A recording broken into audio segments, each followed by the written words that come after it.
24 ঘন্টার মধ্যে এমন 3টি সময় রয়েছে, যেই সময় যদি আপনি দোয়া করতে পারেন তাহলে আল্লাহ তাআলা আপনার দোয়াগুলো কখনোই খালি হাতে ফিরিয়ে দেবেন না। এই 3টি সময়ের মধ্যে 1 নাম্বার হচ্ছে তাহাজ্জুদের সময়।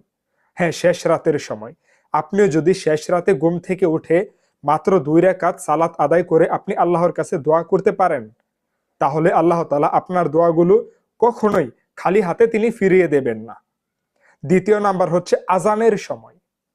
মুয়াজ্জিন যখন মসজিদে আজান দেওয়ার সময় বলে হাইয়া আলাস সালাহ হাইয়া আলাল ফালাহ, ওই সময়টাতে আপনি দোয়া করবেন, তাহলে আল্লাহ তাআলা আপনার দোয়াগুলো কবুল করে নেবেন। এবং 3 নাম্বার হচ্ছে নামাজ শুরু হওয়ার পূর্বে একামত দেওয়ার সময়। নামাজ শুরু হওয়ার পূর্বে একামত দেওয়ার পূর্বে যে অল্প সময়টা থাকে, এই সময়ের মধ্যে যদি আপনি দোয়া করতে পারেন তাহলে আল্লাহ তাআলা আপনার দোয়া কবুল করে নেবেন ইনশাআল্লাহ।